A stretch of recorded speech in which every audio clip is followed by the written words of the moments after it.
Okay. No, sorry, I forgot totally to mention why it's so valuable. It's described as an elixir almost, like cure-all, some sort of. It's almost like the rhino horn. Nothing has been proven or documented against about its chemical composition or what it does to the immune system. But what most often or not, what they do is that they collect this dried caterpillar body, they smash it up, and they eat it with warm milk, like drink it with warm milk. Sorry. And there are other yeah. In 1994, Yes. when Chinese long-distance runners first burst on the world scene, Yes. it was attributed to Yes. Yes. That was when the world Yes. found out about this. I think we'll have to hold off questions because we're running a little bit Yes. behind Yes. time Yes. on that. Oh, sorry. This font looks pathetic. I didn't know that this was look. What I wanted to show in this slide was that times have changed after obviously after the Hooker expedition happened. What Mutanchi and his grandfather saw in their neighborhood and in the region has changed a lot, and it's in a constant motion state. What has happened is that what his generation and the generation before him did not like about the developmental part that has been rapidly crept up.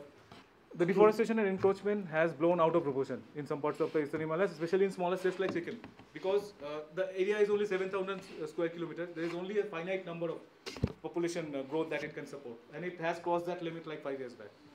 So with deforestation and encroachment, those precious, rarely seen and even less documented species are forever being pushed, constricted into smaller pockets.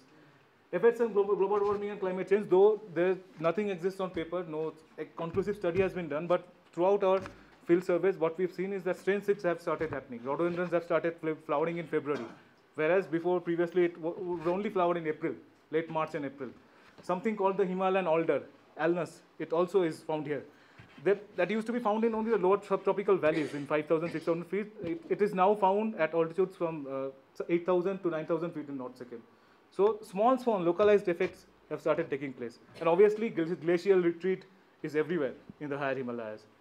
And some traditional practices which are peculiar to Eastern Himalayas have also gone or are going out of proportion, like hunting. In many states in Eastern Himalayas, you would see that hunting is now poised at a very curious state. It's not for subsistence, obviously, because times have changed. It's now currently a hobby. Every household in Arunachal, remote Arunachal, would keep a double barrel, and they would go and hunt certain species, and they would display the skull proudly in their trophy room. But it does not give them subsistence, so neither do they sell the skin or the body parts to any nearby trader and all. And also slash and burn agriculture called jhum, you must have seen in some Himalayan parts. This is also like scarring the landscape to some extent. So what we need to keep in mind is that Eastern Himalayas being such a treasure trove of biodiversity, if the current rate of change is not checked, or if such a concerted effort between people like us who are working in the field and different sectors, different NGOs, different developmental sectors, if we do not come together and work out a plan in very specific plans, it does not have to be a very wide management guideline which will look at like policy level meetings and all. Very small local level changes will affect and will make improvements in the overall scenario, which is, I'm very sad to say, quite gloom in the areas that I am working now. So with that hope, I will end my presentation. And these are some of the references that I used for the photos. Thank you.